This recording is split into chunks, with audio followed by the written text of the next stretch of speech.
Is it live? Is it live?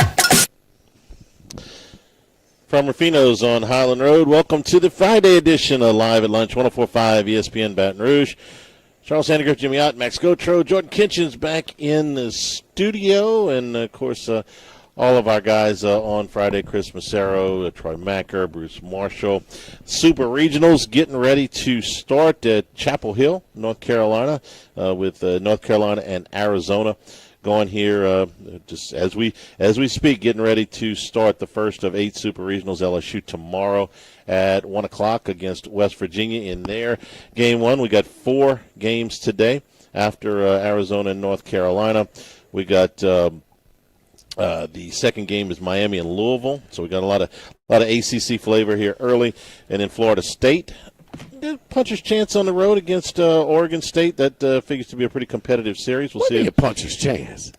It's a pick-up series, boy. I know. 8-9. I'm trying to downplay my Jamie. Yeah, you're reverse jinx. Yes, You're Jamie on. I mean, come on, man. That is a puncher's chance would be Little Rock. I'm not sure they shouldn't be favored with Arnold going in Game 1, but that's going to be a good series. series. But that's a long flight, man. It is a long flight. We're talking about how in the world you get there. It's a pretty tough deal. In Coastal Carolina and Auburn, we got our buddy Jeff was saying putting in temporary seating at Auburn, extra seating for the Super Regional against Coastal Carolina. Tell you what, that's going to be a really good Game 1.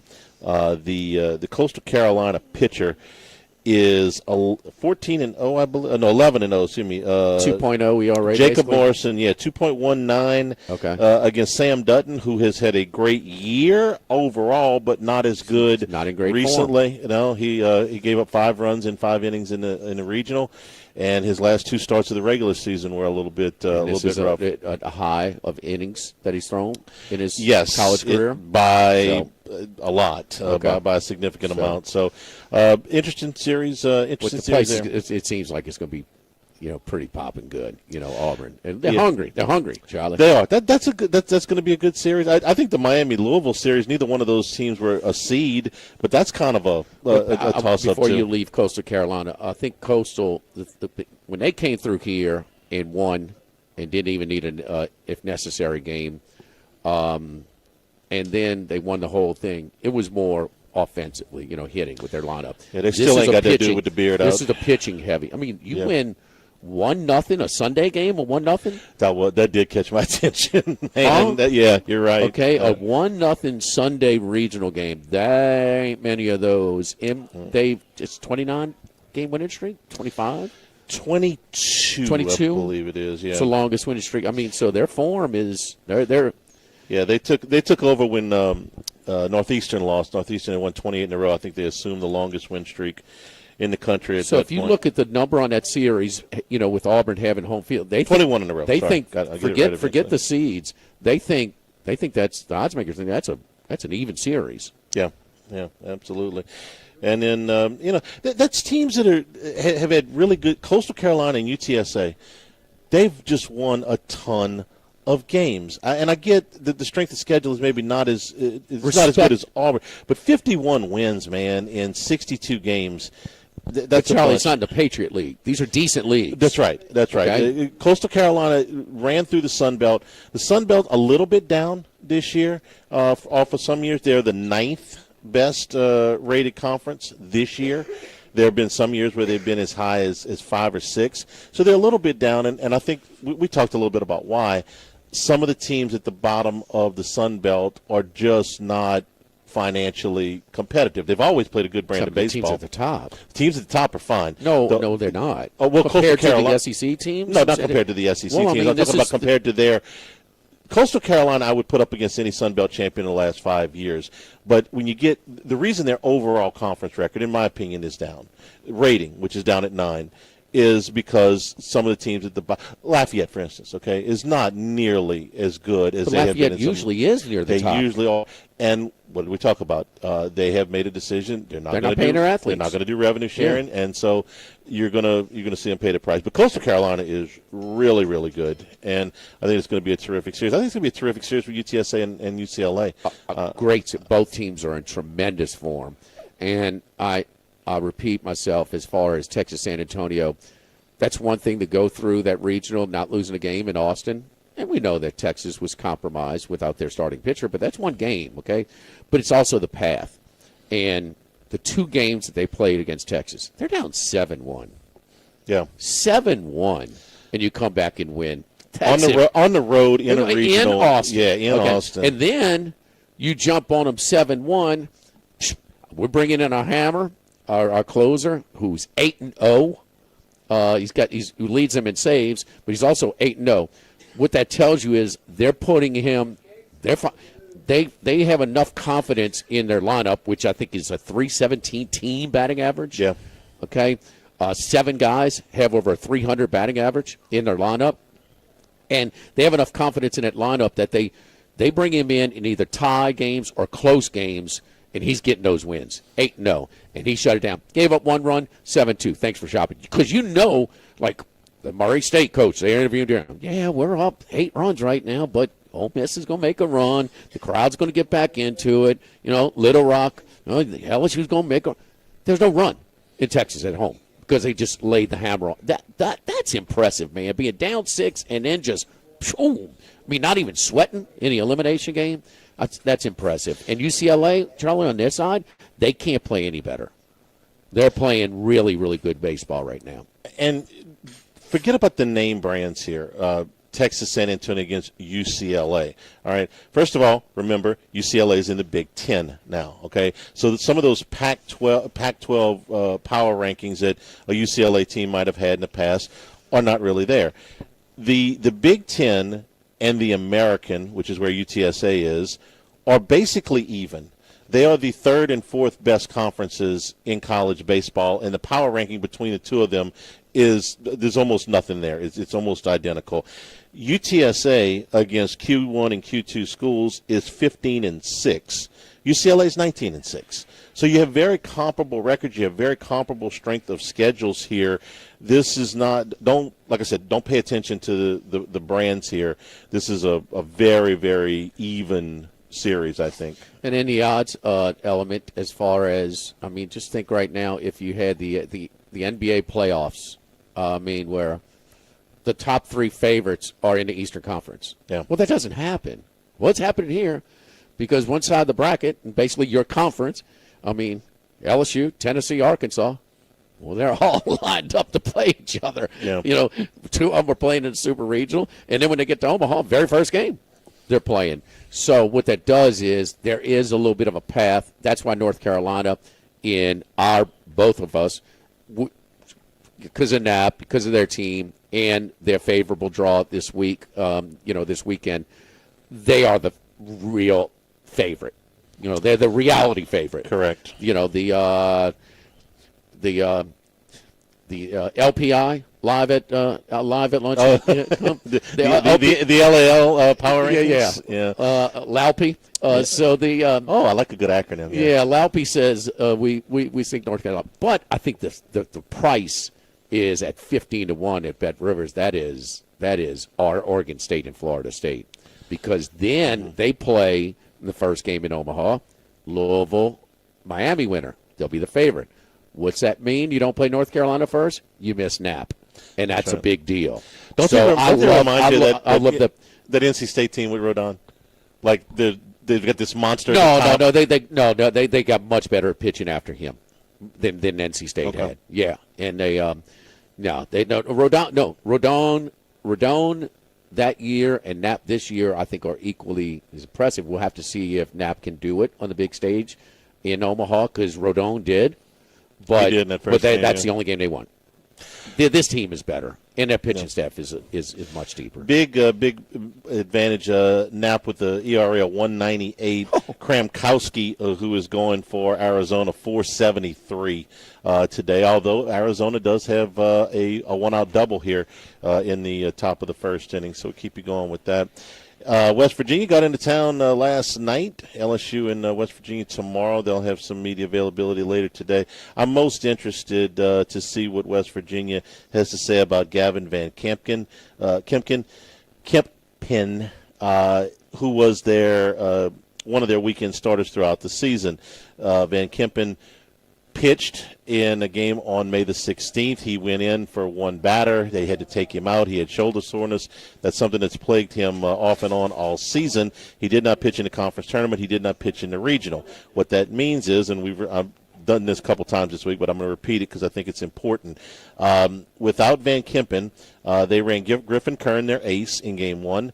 Jack Carstonis in Game 2, who's been their number 2 starter for most of the back half of the season. And then they had to chop up Game 3 of the regional. They were not pressed into a Game 4. They had to use 8 pitchers on Sunday. So if this thing gets to a Game 3, and I expect them to flip their order because Kern had to pitch again on on Sunday, I think that a Game 3 would either have Van Kempen coming off of what would be a better than a 2.5-week layoff. It would be, I think, 24 days since he has pitched, and better than a 3-week layoff, or a bullpen day, which is what they did in the final game of the regional, and they had to bring the ace Kern back. So if it got to a Game 3, I think the clear advantage would be with LSU. But we got a lot of baseball to play before then.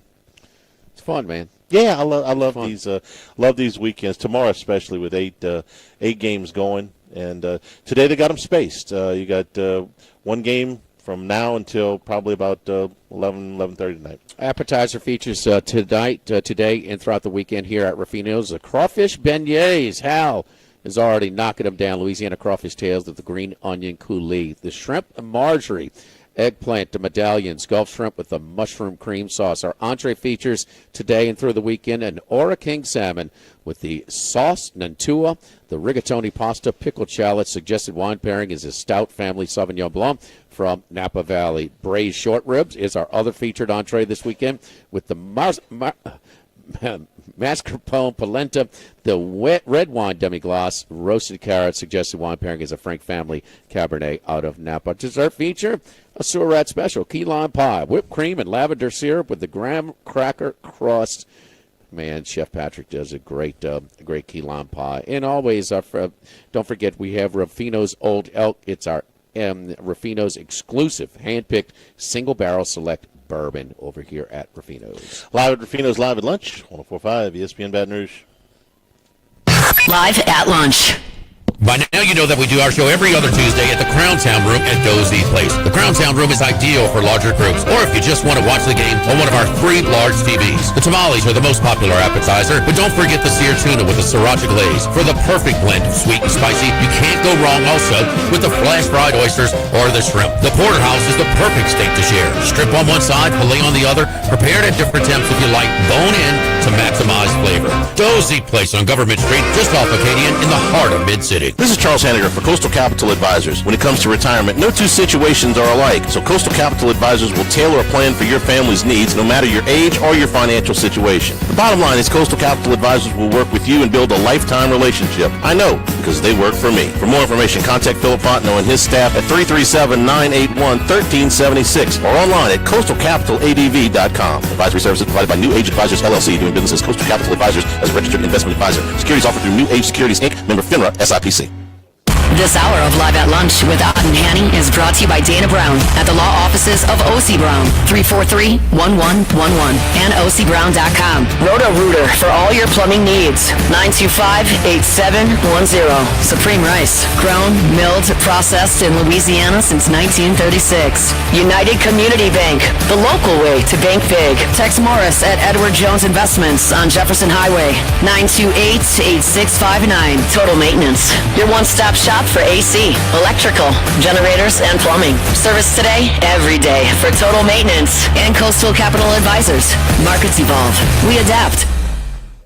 The Live at Lunch with Ott and Hanny Restaurant Club. Sammy's Grill on Highland Road. A hometown favorite for tailgating and watching LSU games since 1988. Snow Seafood and Steak for over 50 years on Airline, Highway, and Highway 74 in Gonzales. Dozy Place for hand-cut steaks on Government Street and Mid-City. Louis Cafe, a Baton Rouge landmark since 1941. Just outside the north gates of LSU. Fin Bomb, sushi, burrito, poke, ramen at Burbank and Lee. Since the 1930s, Supreme Rice has delighted their customers for all of your favorite South Louisiana dishes. Whether you like the brown, long grain, medium grain, jasmine, or the new parboiled rice, Supreme Rice makes your favorite dishes even better. They even have a healthy low glycemic rice, a great option for diabetics and those who have high insulin resistance. Supreme Rice is proud to be part of the Climate Smart program, which promotes water conservation and reduces methane emissions so future generations of Louisiana farmers can enjoy the same benefits. For more information and great recipes, find them online at supremerice.com. ALS is a progressive and neurodegenerative disease, and we need your help to find a cure. The mission of the ALS Association, Louisiana-Mississippi chapter, is to discover treatments and a cure for ALS, and to serve, advocate for, and empower people affected by ALS to live their lives to the fullest. Whether you are newly diagnosed, a military veteran, a caregiver, or someone looking to learn more about how to navigate living with ALS, they can help. Visit als.org to learn more. That's als.org. Louisiana, you've got a new home for coverage of LSU, the New Orleans Saints, and the Southeastern Conference. LouisianaSports.net. LouisianaSports.net. Feature stories, opinion columns, recruiting updates, in-game reports. And it's all free. No paywalls, no annoying pop-up ads, no recurring subscriptions. Just the content you crave. From the folks that bring you 104.5 ESPN Baton Rouge, it's LouisianaSports.net. Tigers, Saints, Southeastern Conference, all in one place. LouisianaSports.net. No paywalls, no article limits. It's just the coverage the Louisiana sports fans want. Bookmark it today. LouisianaSports.net. College football talk all year long on the Chuck Oliver Show. Weeknights at 6 on 104.5 ESPN Baton Rouge.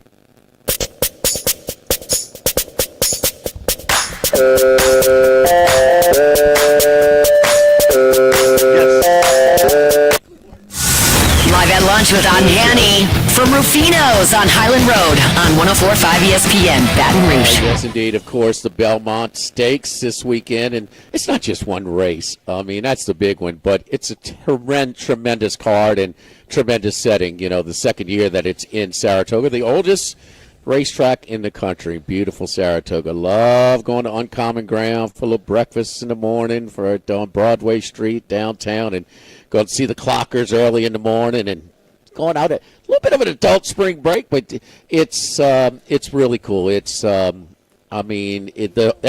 into the horse racing. You at the restaurant next to the trainers and the jockeys and the media and the owners and everything. It's just a cool setting. It's a really cool place. I always say Saratoga is great racing with a party.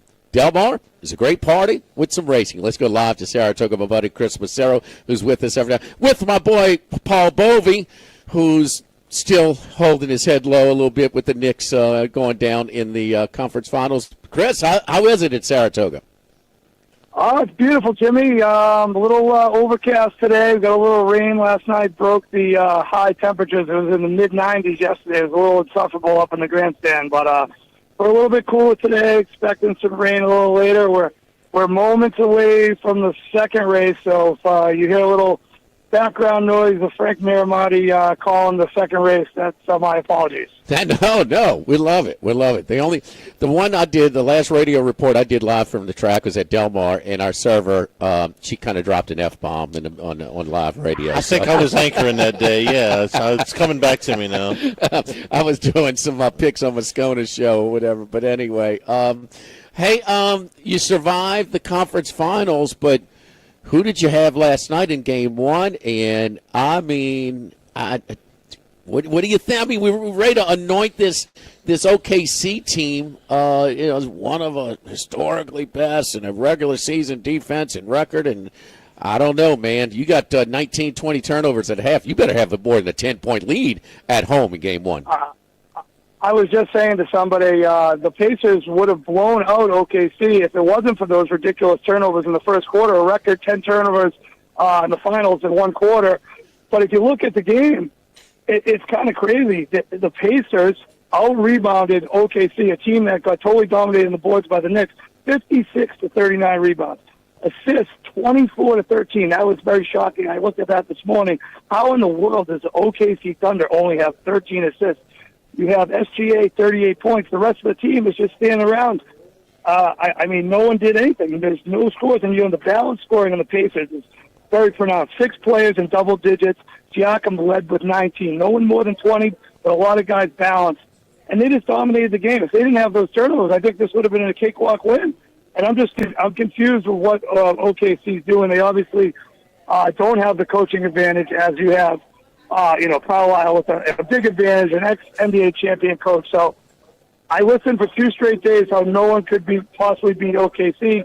You got people on every network. It's going to be 4, it's going to be 5, maybe 6. But hey, with that type of effort last night, I can't be too confident if you laid OKC minus 700-800. I have a plus 1,400 from midway through the playoffs on the Pacers, so I'm riding it out. I did take a couple hedges, OKC in 5 and OKC in 6, but I don't know. I don't know what's going to happen now. What do you guys think? You kind of barking up my tree a little bit right now, because when they steal last night, and I'm like, man, the way this thing played out, this should not have been a close game, and it still was. So maybe Indiana is matching up the rebounding as well. Now, OKC did hit some shots. They may improve on their shooting a little bit moving on, but I think there's more things that are encouraging. Had Indiana lost last night, to me they had some encouraging signs that they can be competitive in this series. Now you steal one. And so I'm thinking the series market, Charlie, when Indiana wins last night, what did you think the series price would be? Oh gosh. Chris, sorry, go ahead. Chris, go ahead, you too. Let him go first, because he's going to be closer than I am. He's been closer to the mark than I have. Chris, I actually haven't even looked at what is it. No. Okay, good. So what do you think? What do you think it is? Well, just based on how this crazy playoffs has gone, and when we saw what happened when the Celtics lost the first game to the Knicks, and they were the minus 800 pregame series price, the price didn't really shift that much. It was still like minus 540 or minus 480 or something. So I'm assuming that's probably what it is again. Well, I just Max, would see what not that is after game one. Run Knicks, into the Boston. window You know what it was? I will look at. Yeah, I would say it would probably be OKC 180. I thought it would be. Yes, I thought it would be kind of a slight favorite. And to me, where they are minus 300 right now. Still 300. Okay. Yes, Wow. and that's at a Flames at the Queen at DraftKings. Okay, if that's minus 300, they're telling me we don't want any more OKC action. To me, that's what it says. Yeah. We don't want. I mean, they've been bet so much on this, and you saw how the line went to 10. It went off at 10 last night. So, I mean, and it was 10 and a half hour before tip, by the way. I'm taking some Indiana series right now. You know, it's not the ideal price, but I'm taking some right now. Boston was minus 360 after game one. Minus 360 after game one. So these are some real similarities here, because New York stole it, but did New York show us, Chris, in your mind? I know you watch it closely because you're a big Celtics fan, but did New York show us as much in game one that Indiana showed us last night, or to be competitive, or maybe have a chance after your first sample size in game one? But the thing is, though, we've kind of seen the sample size for the whole playoffs with Indiana. They keep doing it. This is their 5th or 6th miracle comeback. But is it a miracle, or is it just how they play, or they it's just don't trend. give up and they just have the? It's a trend, yeah, and it's a team, a very deep team that doesn't wear down, that can play a high pace, and they just keep getting it done. And if you do remember, when the Knicks won Game 2, the Celtics were still favored in the series. Yes. So you might see that again, and they stole both games in Boston. So the odds makers have kind of been off a lot of these games, and especially the Indiana series. They've been underdogs in every series. Actually, the Milwaukee series, there was pretty much a pick 'em, but they've been underdogs in Cleveland. They are underdogs against the Knicks. Yeah. They're huge underdogs again, and it's like you said, it's a trend. Maybe it's just their year. I'm just happy for your sanity and your mental state of mind that your bet on Oklahoma City was to win the Western Conference and not to win the NBA Finals, because I knew another one of these Indiana crazy comebacks were coming, and we didn't want you to rain on your parade when you're hitting a mid four figure pick 5 yesterday at Saratoga. You know? Oh, yeah, we had a good day yesterday. Who you got on the card today, card tomorrow, in the big race for Belmont weekend? Okay, I want to give you two plays today, both prices. I don't want to come on and give a bunch of favorites. That's no fun. But today, in the fourth race, that's 3-horse, Echo in Eternity. Okay, you have Flavian Pratt coming aboard for Bruce Levine. You don't usually see that combo often. This is a major rider upgrade from Eric Cancel to Flavian Pratt, probably one of the top 2 or 3 jockeys in this colony. This horse, numbers are slightly below the favorite, which the favorite's the 5, Armigale. But you're getting 12-1 on this horse. This horse got major kickback its last start, took a lot of mud in the face. I'm thinking that we get a better trip this time. This horse should be closer to the lead, 12-1, worth a shot. 12-1 morning line. Also, Okay, Echo in Eternity. 12-1 morning line, and the number 3 horse in the fourth race. Okay. Okay, let's hop over to the 7th race. Similar horse that had, type of horse that had a trouble trip, the 8 horse, Storm Miami. You have Brendan Walsh trained, last race at Churchill Downs. This horse steadied at the start, was bumped at the quarter pole, and had to check, had all sorts of trouble. You get Frankie Dettori, older jockey, one of the world-class jockeys of all time. But I just think this horse is going to get forgotten. Coming in from Churchill, trouble trip, 8 horse, Storm Miami in the 7th race. Okay. Also a big price, 15-1. And that is on the turf, right? Yes, that's on turf race. Is Correct. it just me? He's an Irish horse. Now, these Irish horses have been. It seems like they've been having pretty good success over in the turf this racing season. Well, if you happen to catch the last race where I had the 6 horse, an Irish horse came storming home and nailed the favorite on the wire. It was a pretty exciting ending to the card yesterday. Yeah, they have been. The turf course is in great condition. Looks fantastic. Hopefully the rain holds off, but it's supposed to be some thunderstorms in the next few hours, but we will see. Do you have reserve seating for tomorrow when the cavalry comes? Oh, Oh, yes. Yes, we do. We actually are very fortunate, friends with some guys who are part of Belladonna Racing, Cherie DeVoe. We're able to garner us some nice box seats near the finish line, so very excited. We'll be undercover. Hopefully there's no rain. And I'm leaning towards journalism. I just think probably the best horse, even though he's in his 3rd start and the other 2 are a little fresher. I just think journalism, as long as Rispoli doesn't screw it up, he should be there at the end. Okay, well, yeah, the jockey is always a concern. You saw that ride in the Preakness for sure. These 2 races, though, he's taken a lot out of them. Obvious. Is that? Will that compromise him in this race? And then also Sovereignty. Man, the workouts, the reports and the workouts, Chris, I'm sure you've heard, have been really, attention-grabbing.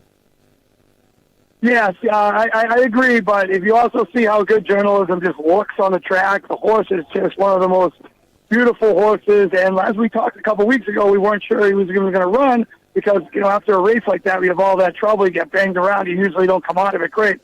But like I said, he was eating good, he was looking good, and he's looked fabulous on the track this week. So I just think as long as Rispoli doesn't get him in trouble, a very big if, because the guy seems to get in trouble everywhere he goes, he should be the winner. I think he's the best horse. I would think, those top 3, it seems pretty chalky that it's just going to be journalism, Sovereignty, and Baeza again in some order. But I'm going to be probably leaning towards journalism. You're going to take a stand on one of the 3. You can't bet them all.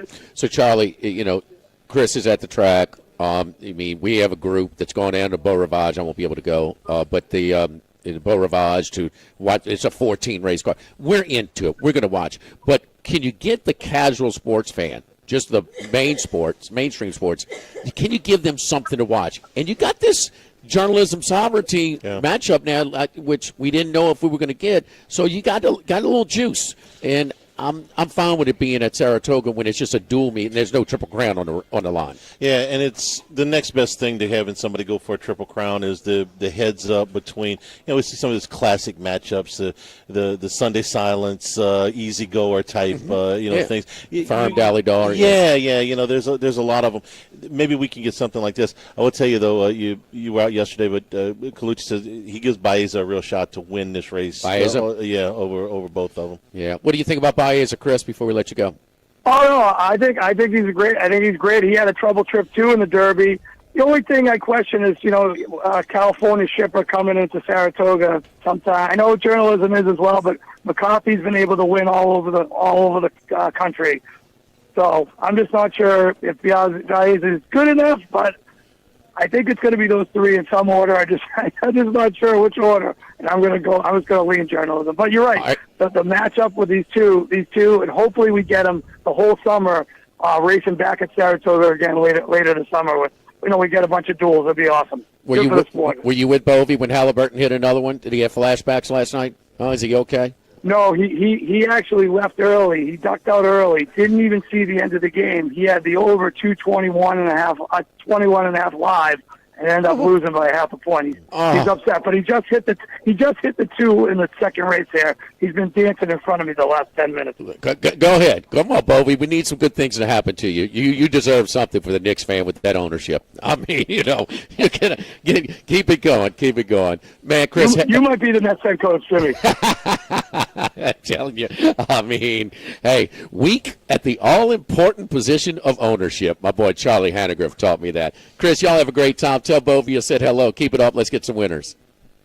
All right, thanks, Jimmy. Thanks, Charlie. All right, don't forget our friends at Legacy Title. Chad Reynolds with Legacy Title for all of your real estate closings, 296-0060. Full-service title company servicing all of South Louisiana. Fast, friendly, professional service is what you get with their great staff. Ashley Bonham-Donald, Mariana Broussard-Haynes, Adrian Reese-Collada, Michael Platt, Natalie and Bradford Smith. Buying, building, refinancing, nobody choose but you. Choose Chad Reynolds in Legacy Title, 296-0060. Arizona gets one in the first.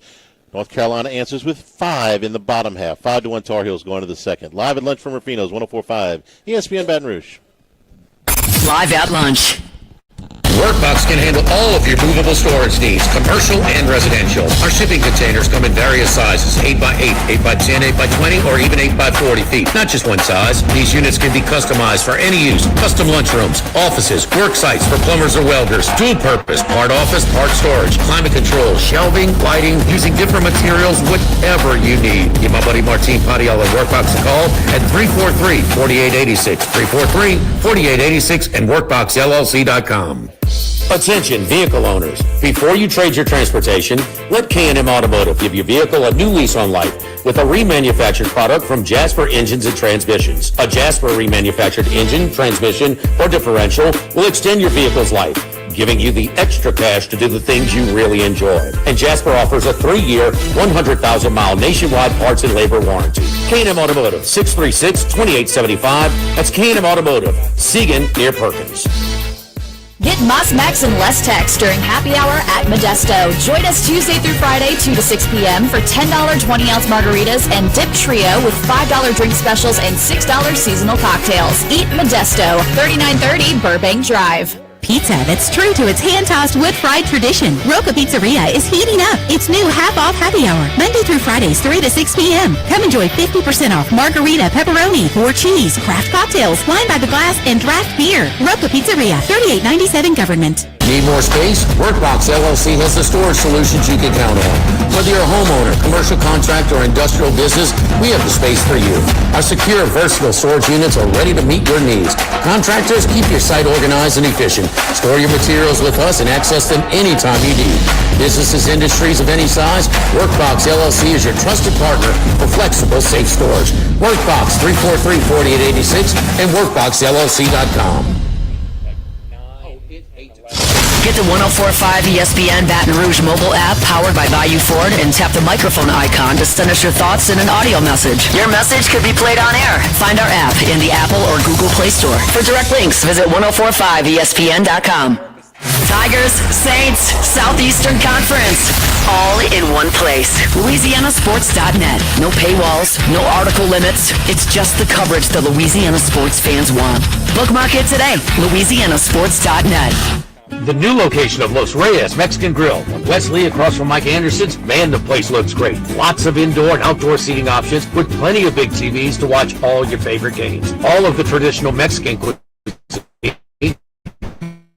Happy hour, 30 to 6:30, 7 days a week. Plus, $5 margaritas all day, all night on Wednesdays. Great spot to bring the baseball team in between games. Just 5 minutes north of Traction and 5 minutes south of LSU. Los Reyes Mexican Grill, 1072 West Lee, near Nicholson. This is Charles Hanniger for Coastal Capital Advisors, your full-service financial planners. When it comes to retirement, there are no two situations alike. So Coastal Capital Advisors will work with you, your business partners, your legal team, and tax professionals to make sure those goals are achieved. Coastal Capital Advisors will work for you. I know, because they work for me. For more information, contact Philip Fontenot and his great staff at 337-981-1376 or online at coastalcapitaladv.com. Advisory services provided by New Age Advisors, LLC, doing business as Coastal Capital Advisors as a registered investment advisor. Securities offered through New Edge Securities, Inc., member FINRA, SIPC. This is Charles Hanniger for Home Bank. If you're tired of the impersonal, one-size-fits-all style of banking, you deserve a bank that delivers exceptional service and personalized attention to your needs. That's the Home Bank standard. Since 1908, Home Bank has been a trusted financial partner for your businesses and families because they go the extra mile to help you reach your goals. See for yourself why Home Bank is good for business and good for life. Stop by any South Louisiana, Houston, or Natchez area location or find out more at home24bank.com. Home Bank, member FDIC.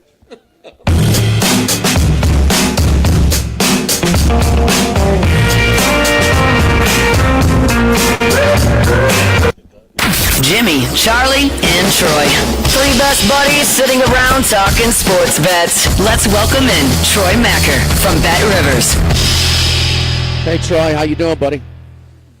No, I'm doing good. Thanks for having me on again. Yes, indeed. We've been talking a little bit about the adjustment from after last night's game one upset by Indiana again, and how heavy was the Oklahoma City handle to where you get a limited reduction? You know, where you went from the -$6 or whatever it was to now -$3, even after losing a game at home. And I thought it was the way they lost as well. And we compared it to when Boston lost the first game to the Knicks and how they were big favorites, but they were still, what did we say, Max? $3.80, $4 after game one? $3.60. Did you have similar handle where the odds makers just didn't want any more Boston action? They had enough at it. And maybe they have the same type of Oklahoma City handle where they just don't want any more in this adjustment, because I thought it's game on after that upset last night. Yeah, I think a lot of it has to do with kind of an institutional knowledge of what we have about game two, especially if the road team wins game one. And so I was anticipating, a number above 9.5, which is where I believe it settled at game time. And even though, after I watched the whole game, and that game was basically played in and around 9 points the entire game, with the exception to I think right before halftime when the Thunder got it up to 16. It's going to be a 7 to 10 point kind of gap throughout the game, but we know in the NBA game anything less than 20 points is game on because the team can rally back pretty quickly. So I thought maybe they could reduce it a little bit and it would be 8.5. But knowing game two and the institutional knowledge we have about how big game two blowouts can be in favor of the team that lost game one, to see it at -11 is not surprising. I do think, even though the Pacers have done this, the book, it wasn't going to drop the number down, too much. It's at 530 to win. Anything less, and people will be hammering it because I think the public has just been on the Thunder and will continue to be on the Thunder. The Pacers don't get a lot of respect. We had less than $100,000 on the Pacers to win last night. That includes live betting, and we took decent live bets. We took a $1,000 live bet on the Pacers at 23 to 1 in the late third or early fourth. So people will bet, but it's just overwhelming to the Thunder. Yeah, to your point, Troy. I mean, yes, it was even 9 as late as 2:52 to go in the game when Gilgeous Alexander hit 2 free throws to put it at 108-99. So still that late. And, it's not under a minute with a 9-point deficit, but it's not just the NBA, and it's this team as well. I was sitting with somebody at that point, had a 9.5 ticket, and I said, I think you're okay here. I think they will pull away and cover this spread here. There were some in games that got down to 7.5 at that point. Yeah. So they were. I had a 9 before the game. I had 9.5 in game, and then in and around when SGA hit those 2 free throws, and every time I looked up, the Thunder were not finishing at the rim, and the Pacers were connecting on a corner 3. I started hammering everything Pacers in game to cover, and it got down to like 7-6. I still took that, and then with 3 minutes to go, started hammering the Pacers money line because I just figured they've been here before. They've done this. While the Thunder are the team of the future, the better team on paper, have better length, have the best player, they're not nearly as proven as the Pacers. I trust the Pacers to win a close game far more than the Thunder. And, Halliburton has more game-winning makes in this playoffs than the Pacers have losses. He's made 5 game winners. The Pacers only have lost 4 times. So I trusted them. And you can get them at like plus 500 with in a 3-point game, and that really is. I'll take that on a tie at the buzzer in an overtime or a game winner. So if you were betting live towards the end, it was very favorable to be on the Pacers. Yeah, how late? They only led with the final score. 0.3 seconds. It is the latest first lead in NBA Finals history. 0.3. And look, the way. And we talk about it so many times, huh, Charlie, about it's philosophical between coaches. And Troy, you follow basketball enough, you realize this in college or pro. And it's just philosophical. Some coaches let their playouts. It usually has to deal with trusting your guards, making good decisions. Mm-hmm. But there was no doubt in your mind that this is the way they say he's not calling the timeout, Carlisle, and he had 2 of them. And he had coached it in the timeout before that. Whatever the last timeout was, he said, "We're not calling timeout." He told them, and that team knows, to get the ball in Halliburton's hands. So I mean, it's just so how late in the game were you getting? What price were you getting the live on Indiana last night again, Troy? The latest I got was Indiana plus 390 with about a minute to go, and they were down either 3 or 1, and then they immediately hit a 3-pointer, and I'm thinking, great, I'll take 390 on essentially Indiana to make 1 more shot and Oklahoma City not to make a shot. So that cashed too. So it was I don't know what it was right before the possession that Halliburton hit the 3-pointer because I was too busy just staring at the TV hoping that all my bets cashed. Well, the NBA doesn't get the big markets, but damn, could they ask for anything better? I mean, another one of these, and now, doesn't this add interest to the series? It would for me, but I don't care that it says Pacers instead of Knicks. I don't care that it says Thunder instead of Lakers. I'd like to watch the game. Okay, even with you, though. Yeah. Oh, because, I mean, now I kept hearing, and I want the series to be competitive. Yeah. Well, I mean, you stole one last night, and you couldn't have played much worse in the first half. I mean, I think this is more than competitive. I think Indiana's going to be tough to beat. They hard out. They are. It's been fun. So I mean, and usually Troy, it's you run the clock down because you don't want to give your other team opponent in a tie game. But Halliburton against Cleveland, he milked it down and took the 3 down 2. Last night he milked it down with down 1. He likes the clock to go down when he's losing. Knicks. Yeah. I mean, the Knicks. Did he dribble it down, or was it just? He kind of lost it, I guess you could say. Yeah. So I feel like in some of those instances, he kind of gets ahead of himself and the cart's in front of the horses, and so he has to dribble it out, and so he's a little inefficient with his time towards the end, but usually he has enough time that 3 seconds of freelancing ad-libbing can get him back to where he needs to be with about 2 seconds to go. It's not the world's safest play, but when he continues to make it, what are you going to do? Criticize him? All right, Troy, for our listeners that don't have a series bet, would you take Indiana? Right, or would you take OKC? Would you make a bet on it right now at the current price? No, I wouldn't. I would have taken Indiana before the series because you get them at just about 5-1. If anything, I would. If you're still heavy on OKC. Maybe take OKC to win 4-1 exact. I wouldn't be surprised if the Pacers do exactly what they did in the last two series and steal games 1 and 2 and go on to lose this one 4-2, because I just do think the Thunder are better. They just need this was a learning experience for them. Series that I wouldn't. I just don't like the prices there. But certainly maybe think about going over 5.5 games. That's down to I think like minus 156, and that was at like minus 300 before the series. So some of the series markets have better value than I think the to win the series does. This is a good summer sports weekend. You got some great cards. On the track at Belmont at Saratoga. You got Super Regional round. We got a UFC card tomorrow night. What's the highlights of the card tomorrow night, Troy? Yeah, it's a really good card. Merab Dvalishvili versus Sean O'Malley 2. It's a rematch of the fight that Sean O'Malley lost his championship. Kayla Harrison, who's minus 770. She's the challenger fighting Juliana Pena for the women's championship. There are a lot of heavy favorites. Joe Piper's minus 420 against Kevin Gastelum. I'm just going to give out a couple deep cut plays that are like plus money. I really like trying to find plus money because, especially since some of these prices are not super short on the money line. And so Juliana Pena is the champion. She's plus 525 on the money line. Kayla Harrison's an Olympic champion in wrestling. Pena finishes most of her fights. 8 of her 12 career wins have come to a finish. I would sprinkle a little bit on Pena to finish the fight. If she's either going to lose a decision to Kayla Harrison or she's going to win via finish, you can get plus 900 TKO, KO, submission, or DQ. I like that as a sprinkle. And then in Joe Piper versus Kevin Gastelum, Piper, 13 of his 14 career wins have been via finish. Gastelum's lost 6 of his 9 fights.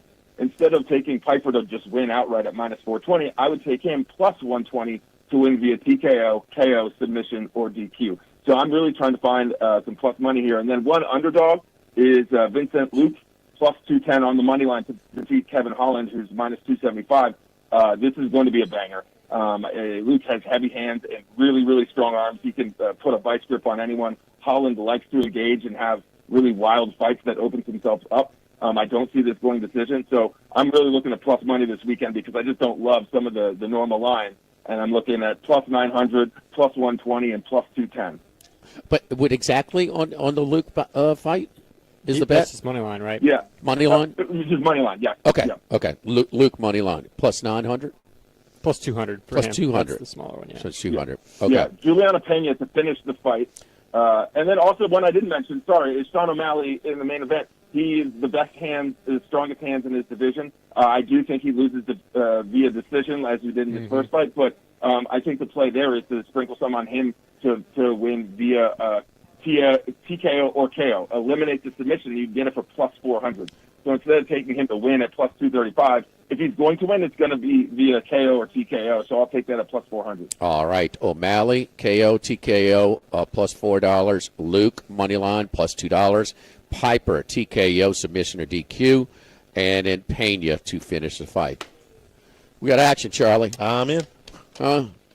This is a rematch of the Sphere fight, Jimmy. You might remember that when they were in the Sphere, Merab and O'Malley. That was the first time around. So yes. Sean O'Malley thinks he won the first fight. I thought Merab won. If I was a Knicks fan, I'd tell Dolan, stay his ass with the Sphere, concentrate on that, and leave the basketball alone.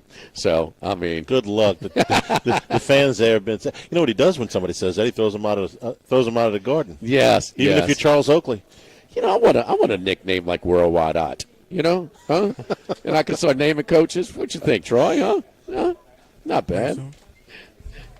Troy, we appreciate it. And follow Troy on Twitter at Troy Macker. That's Machar. Enjoy the weekend, Troy. Great stuff. We'll talk to you Monday. You guys do the same. What's wrong with the Oddfather, Jimmy? That's perfect. Don't complain. That's not You got bad. a great nickname. That's not bad. Yeah. I mean, T-Bob came up with that one? Yes. Yes. Okay. All right. Total Maintenance. Friends at Total Maintenance. It's hot. You break down. Call our friends who support the show. Lucas and I have been working together for a long, long time. They're one of South Louisiana's oldest and largest air conditioning heating companies in the state. Got offices in New Orleans and Baton Rouge, but they're separate offers, completely separate staffs, so they can concentrate on those different markets. In Baton Rouge, it breaks down. Call them at 480-1000. 480-1000. Of course, tell them you heard it right here on 104.5 ESPN Baton Rouge. And then if you get on our membership programs that cover all of the services, that we offer discounts and extended warranties as well, and that might help. That might help your unit in the future. It's hot. You were stressing those units heavily. If it breaks down, service today, every day means nobody goes to sleep hot at Total Maintenance. 480-1000. Bombs away in Chapel Hill. We'll get you an update when we come back here live at Ruffino's Live at Lunch, 104.5 ESPN Baton Rouge. Live at lunch. Yo, what's going on? Team OTB is live from Rouse's on Burbank and Lee. Hester Flynn, both out here hanging out, telling old LSU football stories. Also got some great giveaways going on right now, including ESPN hats, ESPN cups. We've got lanyards, we've got pins, but also we have got the chance to win LSU tickets to the home opener here for the 2025 season. Come hang out with us, fill out the paperwork, put it in the box. We could draw your name to win those tickets, but since we're here at Rouse's, we got to tell you about all the great specials going on at Rouse's, because now until June the 11th, 24-ounce packs of Wright bacon for just $8.99. And look, if you're like me, bacon makes everything better. That's not just me saying that. King Curtis said it as well. So come hang out with us. Again, we'll be here until 1 o'clock. Rouse's, Burbank, and Lee, Team OTB. When it comes to celebrating life, there's no better place than Ruffino's. With locations in Baton Rouge and Lafayette, Ruffino's is a steak, seafood, and Italian-inspired restaurant that focuses on the celebration of life, regardless of the occasion. Whether it's the food they serve or the service they provide, their goal is to ensure a remarkable experience for their guests that is always remembered. To view our menu, visit ruffinosrestaurant.com. Ruffino's, where Louisiana comes to celebrate life. Baseball and softball players of all levels get the competitive edge you've been looking for at Total Diamond Performance. Do the same lessons, camps, classes, and clinics used by top college and MLB organizations. Everything from mental performance, in-game video, and data analysis to improve pitching, throwing velocity, bat speed, and fielding. Total Diamond Performance is tailored around the individual player to build strength and athleticism while also cleaning up mechanical deficiencies. Matt Mastretta applies what he's learned working in player development with college and MLB teams. Total Diamond Performance, 931-3730. That's 931-3730. This is Charles Henniger for Total Maintenance for AC and heating, generators, electricity, and plumbing. Total Maintenance is your one-stop sales and service shop for all of these needs. Service today, every day. That's their slogan at Total Maintenance, so nobody ever has to go to sleep hot. Over the years, Total Maintenance has expanded into the New Orleans area, as well as their offices in Baton Rouge with full staffs in both markets. Call 480-1000 in Baton Rouge or in New Orleans, 841-3300. Service today, every day at Total Maintenance. Go Automotive has a great selection of new cars. Chevy, GMC, Hummer, Chrysler, Dodge, Jeep, Ram. You rather a pre-owned vehicle? Using our resources will help find you any vehicle that you're looking for. Our service department offers VIP service. You never have to come to the dealership. We'll pick up the vehicle at your home or office, drop off a loaner, service the vehicle, and return it when it's done. Mention my name, Jimmy Ott, for VIP pricing. The Chevy Tahoe I drive came from Go Automotive. That's Go Automotive in LaPlace and Plaquemine. If you're near the north side of campus, I need to remind you about a couple of longtime favorites. Highland Coffee is the original specialty coffee shop in Baton Rouge since the 1980s. My personal favorite, love getting my cappuccino from their friendly, knowledgeable staff, roasted right in the shop. Louis Cafe for breakfast and lunch 7 days a week. The Mitchell Omelet, Cajun hash browns, Big Cheesy Lou, all served up in that famous open kitchen atmosphere. In Tigertown since 1941. A couple of great spots, Highland Coffees and Louis Cafe, just outside the north gates of LSU. ALS is a progressive and neurodegenerative disease, and we need your help to find a cure. The mission of the ALS Association, Louisiana, Mississippi chapter, is to discover treatments and a cure for ALS, and to serve, advocate for, and empower people affected by ALS to live their lives to the fullest. Whether you are newly diagnosed, a military veteran, a caregiver, or someone looking to learn more about how to navigate living with ALS, they can help. Visit ALS.org to learn more. That's ALS.org.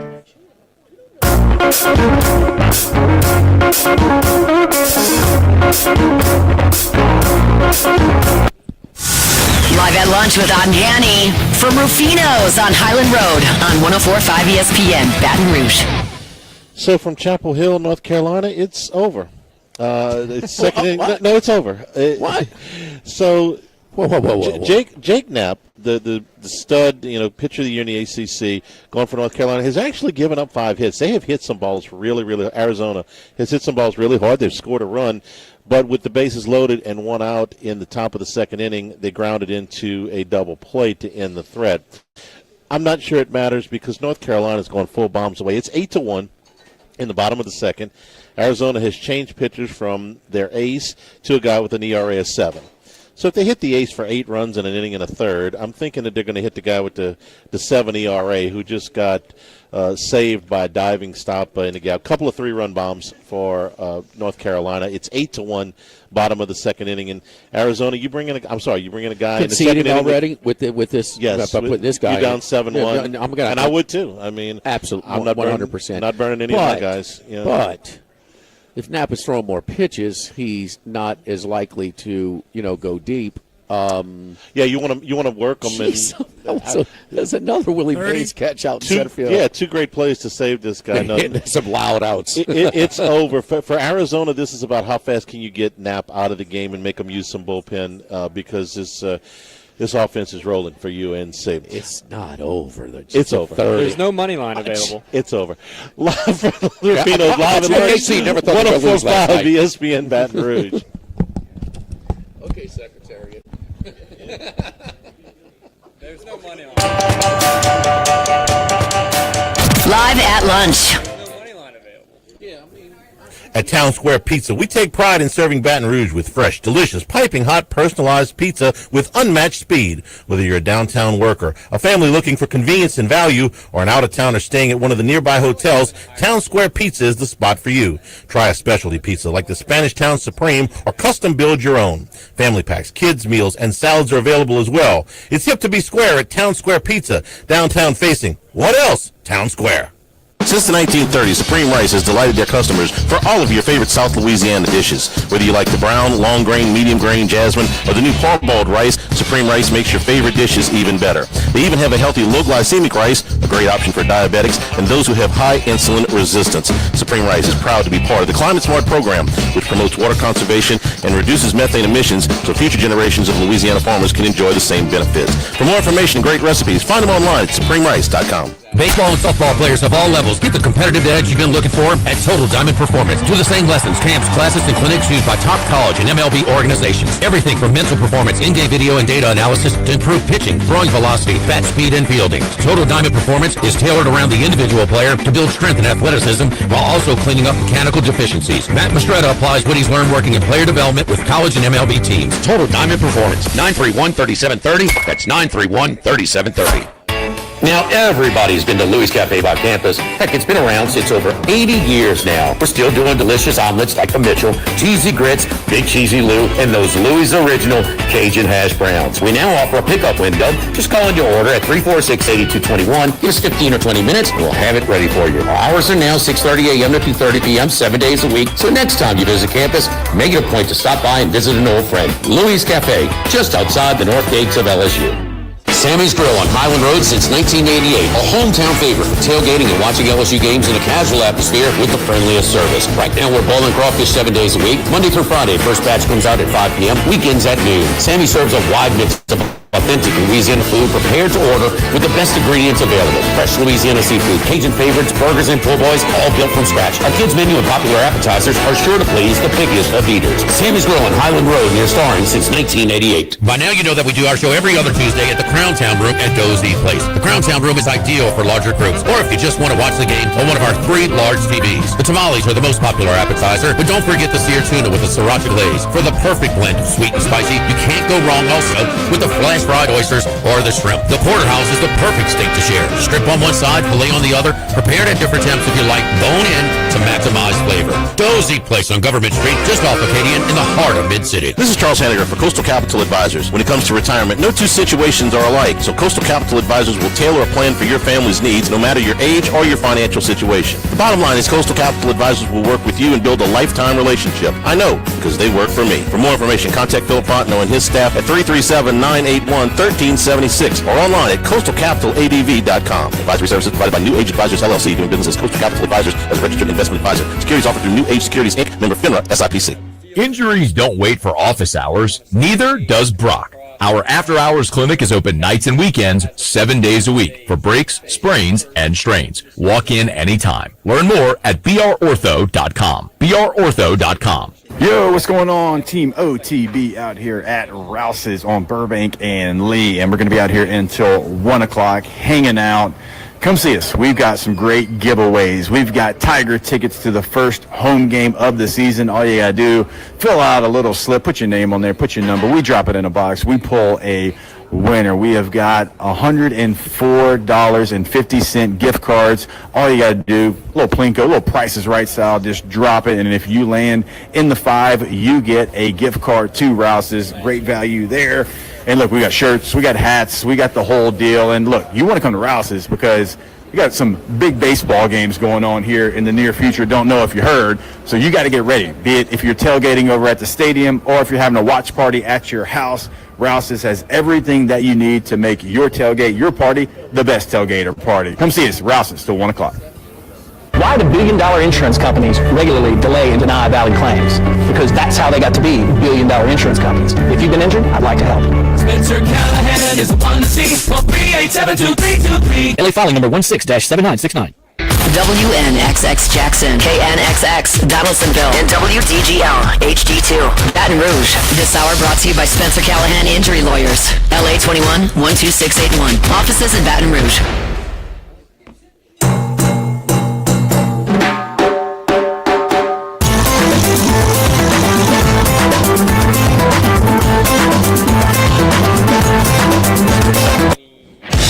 He's out there somewhere in the world. Maybe even your local sports book. Can anybody help us? Let's bring in Bruce Marshall. Brucey, another comeback for the Indiana Pacers in Game 1 of the NBA Finals. Your thoughts on where we are and what your thoughts on the game last night? Wow, this is up for grabs now, Jimmy. And I'm, listening to a lot of pundits today saying, okay, they think Oklahoma City still okay here. Okay, they're still in control. The heck, they're in control of this series. They are not. They have surrendered home court edge. And I know how good Oklahoma City is, but I think there are some signs here that Indiana's got a real shot here. I'm going to jump ahead to Game 3 real quick, only because that is the first of two they're going to be in Indianapolis. Oklahoma City is 0-7 against the line on the road this postseason. Now, they have won some games on the road, but they've been very close. The bottom line is, though, this throughout the playoffs, this has been a different team, home and road, and maybe they do bounce back in Game 2, although, here's the zigzag coming in, and we know that teams off a loss, plus 19, plus 20 games against the spread in the playoffs here. But the exceptions to that have been involving Indiana in the last couple of rounds, going out on the road and winning one and then winning two as well. I think this series is totally up for grabs now, and I actually think Indiana's got a shot to win it. I really do. Yeah, they won Game 2 in Cleveland. They won Game 2 in New York. After they won those first two games. I agree. I think we've got a. Charles, let me ask you, who do you think wins the series? Oklahoma City. Okay. I still think Oklahoma City. I think so. I think the Pacers. No. You think the Pacers are going to win the series? Yeah. Okay. Yeah. And Bruce, who do you think's going to win? We know that the price is still. It's minus $3. For Oklahoma City still to win, but I think that's off. I do too, Jimmy. I think Indiana's going to win this series in 6. And just a couple of thoughts here. One, going into the series, I thought there was a few things that needed to happen. Nembhard, in particular, had to make some plays when the ball was out of Halliburton's hands, and he was able to do that, especially on this late in the game last night. Got out for some other guys too. Turnovers. Indiana had a chance to cut those down. Now it was like 2 games as far as that goes last night. The first half, 19. I mean, they were lucky to only be down 12 at halftime. But that's when I started thinking, they haven't lost. They still got to sniff at this thing as bad as they played the first half. And they cut that way down in the second half, and the offense worked a lot better. So that suggests they might be able to handle, Oak City's defense. More importantly, it's important, I think, to make Oklahoma City play defense sideline to sideline.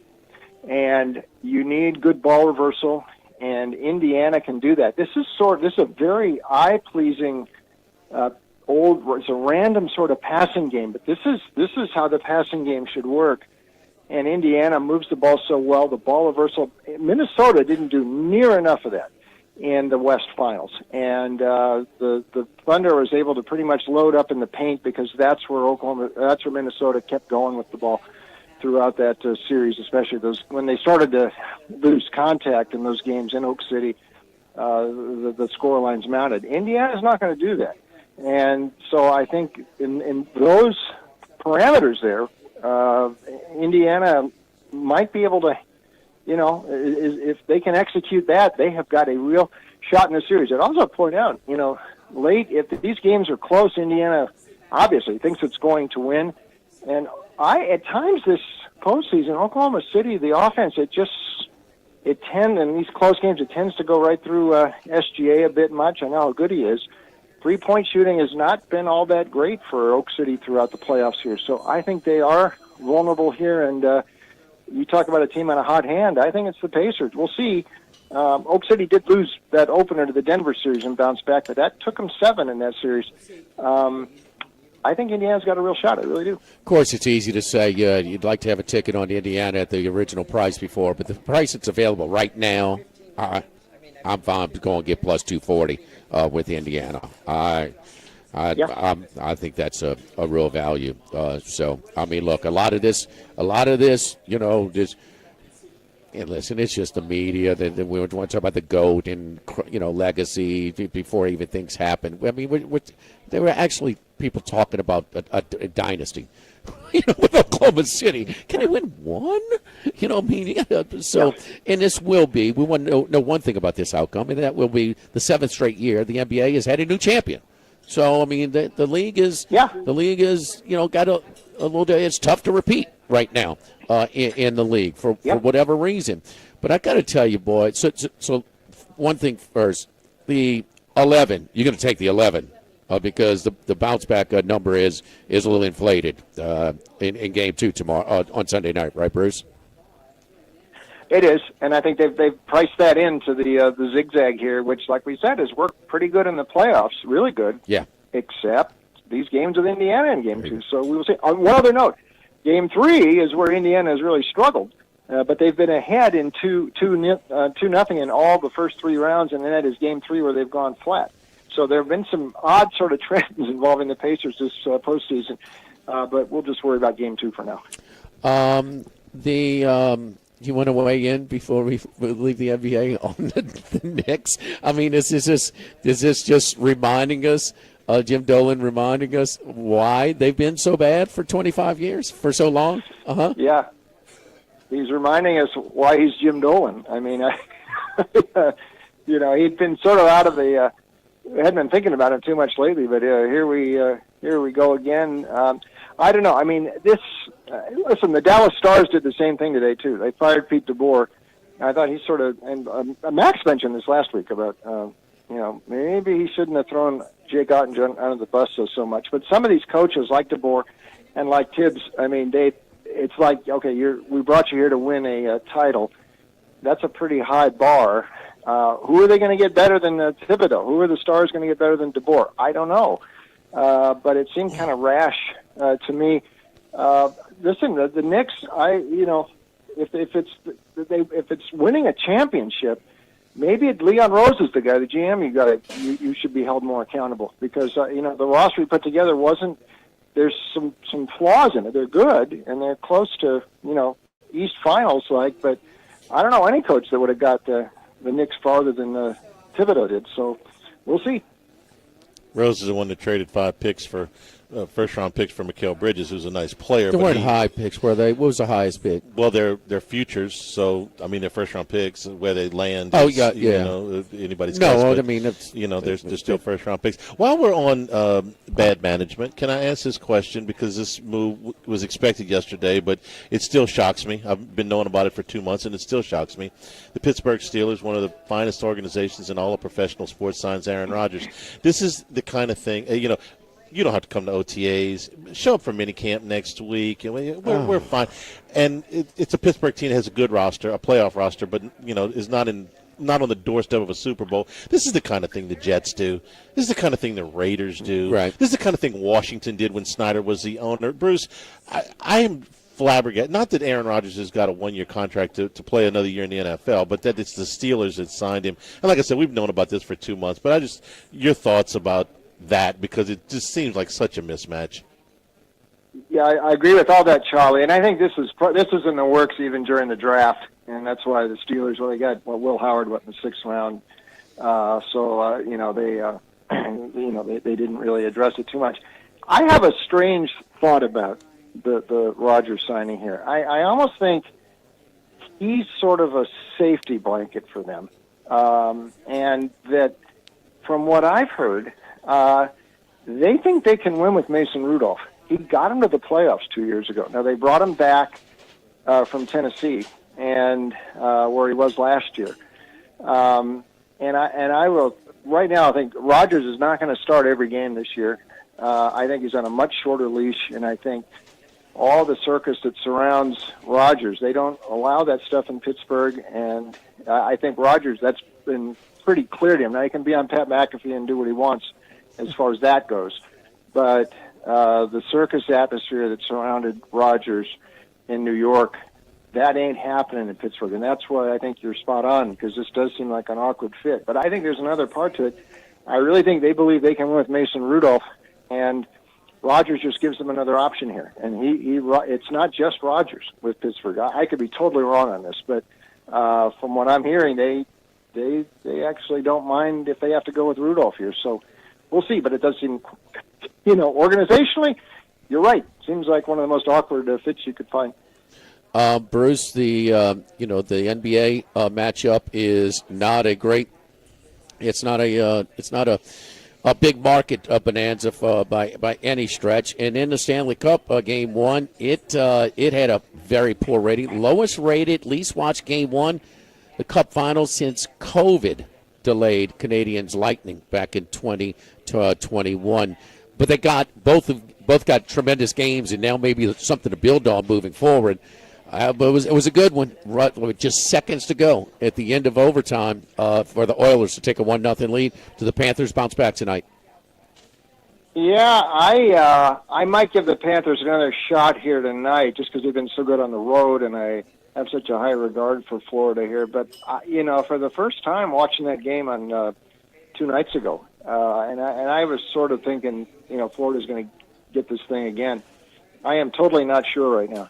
This is a little bit different in Edmonton right now. It's a little different in Edmonton than we saw in the finals last year, that they did rally back from 3-0 down to force Game 7.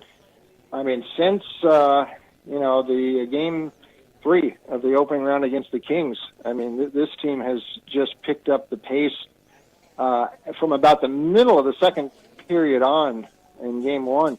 It looked like Edmonton was going to get this thing. Now, they had to come back, and they were 2 goals down earlier in that game, and they had to come back and tie it and force overtime. But they looked much more likely to be scoring the last half of that game and into overtime. It was like one-way traffic.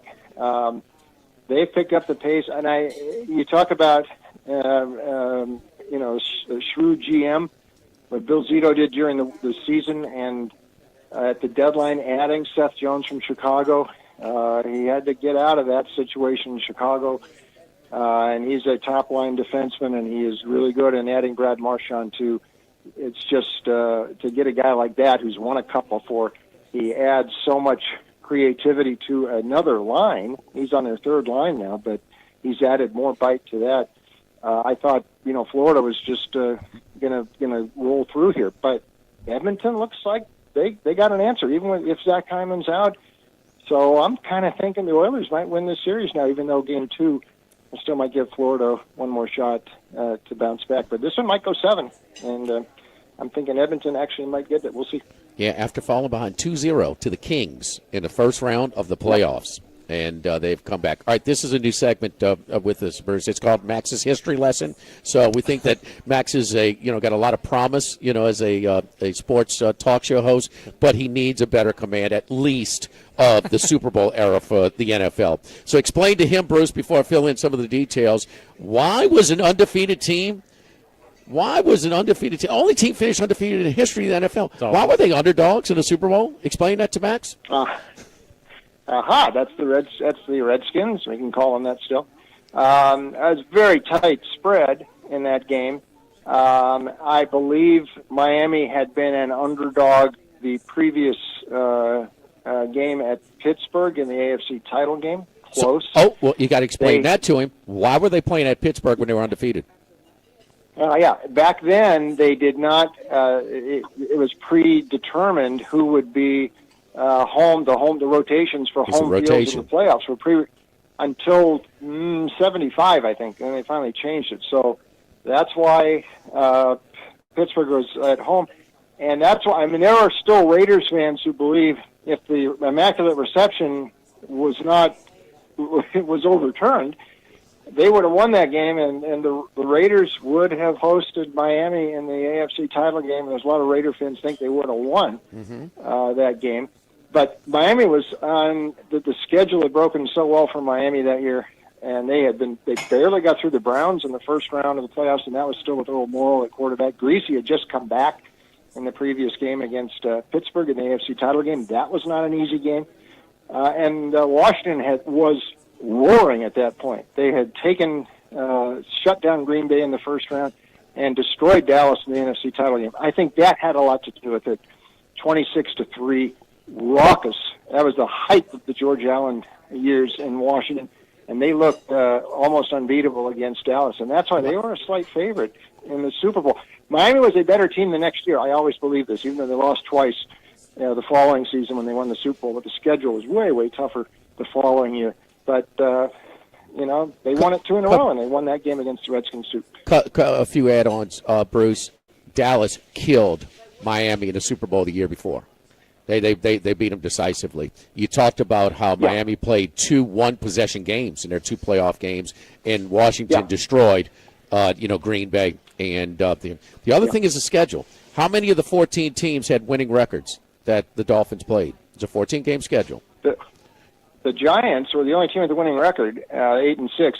Now the Giants and Kansas City. The Chiefs did. Yes, the Chiefs did too. The Chiefs ended up 8-6 too. Yeah, 2 teams and they're only 8-6. Now, although in retrospect, that was the Chiefs. They opened up. That was the first game at Arrowhead in the regular season and the opener, and the Chiefs were favored in that game, and Miami won 20-10 pretty easily. They had a game at Minnesota. Now, Minnesota should not have been 7-7 that year, but that's what they ended up. Yeah. But as it turned out, that schedule was not that tough. They had a much tougher schedule the next year. In fact, that's why the Raiders fans still think we wish we got a shot at Miami, because they beat Miami in week 2 in 73, a game that was actually played in Berkeley because of the A's playing at home. And but Miami, I've always believed the next Super Bowl team from Miami was actually better than the undefeated 72 team. I could hear Hammer and Hank screaming in WQAM. We're 14-0. We're playing on the road. It's a reasonable point. Sounds to me like ESPN's FBI would have the 72 Dolphins as the third best team of the season. Well, there's a lot of people that talk about this was not the only undefeated team. But where would they rank all time is just how good they were, Outside the top 5. for sure. Yes, I agree. Probably somewhere between 5 all and 10. of that. I mean, 2 teams that are only 8-6. I didn't think they would have been the 78 Steelers or the 84 Niners. Cowboys. Pick your favorite: Emmitt Smith, Troy Aikman, Cowboys, Raiders. Miami the next year, though, has an argument for that because the way they dismantled the Vikings in the Super Bowl, the way they rolled through the playoffs that year, and like I said, a much, much tougher schedule than Miami had in '73. All right, Professor Marshall. Max, any questions for Professor Marshall before you go? No, good. I enjoyed that history lesson.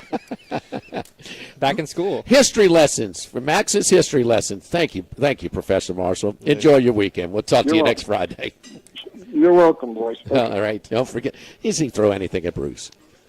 You've yet to throw something at him that he cannot, and he's not like looking it up. No, there's no prep. No, there's zero prep. Right out the chute. I could have done some of that, but not all of that. Don't forget our friends at United Community Bank with locations from Baton Rouge to Golden Meadow. We've been serving the people of Southern Louisiana for over 50 years. At United Community Bank, your business is our business. We support you.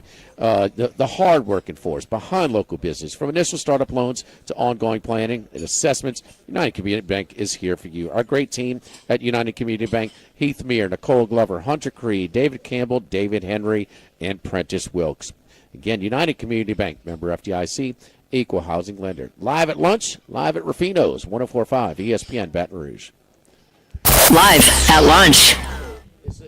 What's up, y'all? It's Flynn here, coming at you from Rouse's here on Burbank. Hester and I both out here together, enjoying the beautiful weather, getting ready for Super Regional Weekend. We got a 104.5 ESPN tent right outside Rouse's right here, hanging out, giving away some great prizes. We got a little Plinko board set up over here. Come by and see us. Let's talk some ball. Let's talk some baseball. Play Plinko. You can win a shirt. You can win some hats. You can enter a raffle to win tickets to the first football game of the season. And we also got 2 $104.50 gift cards we're giving away if you win it on the Plinko board.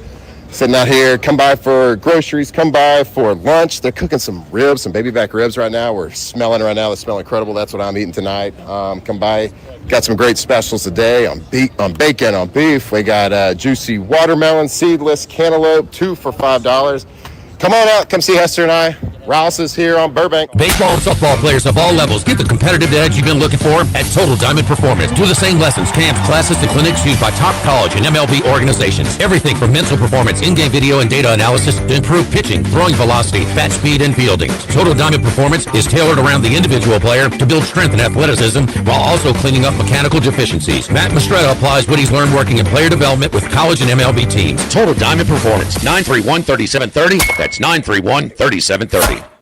This hour of Live at Lunch with Ott and Hanny is brought to you by Dana Brown at the law offices of O.C. Brown, 343-1111, and OCBrown.com. Roto-Rooter for all your plumbing needs, 925-8710. Supreme Rice, grown, milled, processed in Louisiana since 1936. United Community Bank, the local way to bank big. Tex Morris at Edward Jones Investments on Jefferson Highway, 928-8659. Total Maintenance, your one-stop shop for AC, electrical, generators, and plumbing. Service today, every day for Total Maintenance and Coastal Capital Advisors.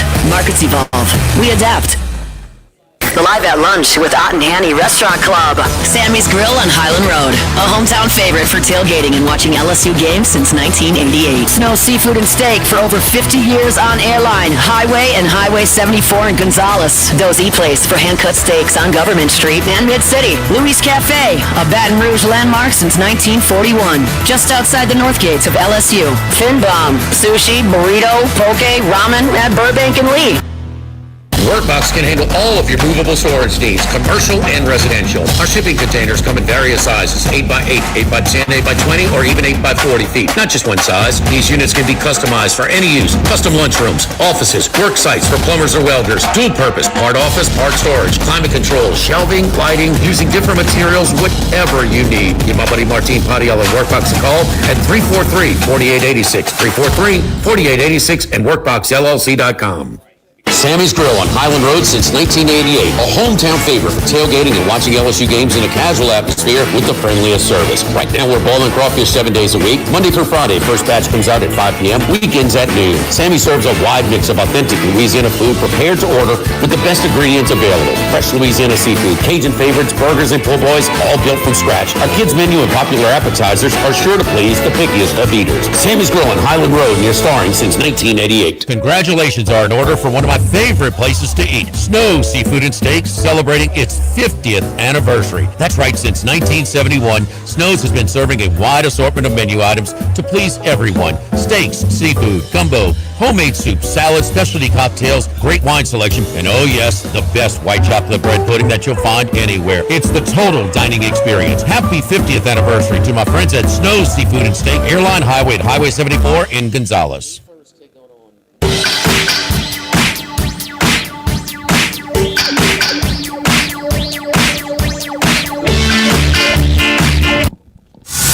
Live at lunch with Odd and Danny from Ruffino's on Highland Road on 104.5 ESPN, Baton Rouge. All right, did we see what happened at Macero's race in race 4? Did they run that? They're about to run it. They're about to run Yeah, it? they're Okay, Charlie, good. Charlie. Started paying attention over here. Max Sammy Burns, huh? Is he teed off yet? Just underway. He birdied the first hole of par 5 and has parred the second, so he is 5 under for the tournament, tied for 19th, just 7 back of the current leader, Cam Champ, who kind of came out of nowhere. He's been playing mostly on the Corn Ferry Tour as of late, has really struggled in his career as of late, but a former PGA Tour winner, has a 3-shot lead over Thorbjorn Olesen and Cristobal del Solar.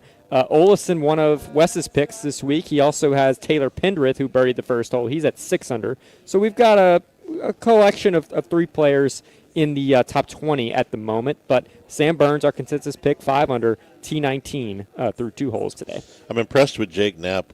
He's able to shoot 8 under at the Canadian Open and pitch for North Carolina at the same time. It's pretty good. Got another run. I mean, he is not his sharpest today, though. No, he is. He's given up 7 hits in 4 innings. He got the double play ball in the second. That was the key play. Otherwise, this could be a lot worse. That was the first, huh? No, it was in the second. It was top of the second. He got the double play ball with the bases loaded. Well, they scored a run in the first inning. Right. And in the second, they were threatening again. They had the bases loaded with 1 out, and he got the double play ball. Okay. North Carolina leads at 8-2 in the bottom of the 4th inning. A pair of 3-run homers for the Tar Heels, and Arizona on their second pitcher. I'm sorry, now on their third pitcher. No, on their third third that pitcher. guy couldn't see. Hey, 7 he didn't give up anything. 7 ERA with an inning and 2/3 and didn't give up a hit.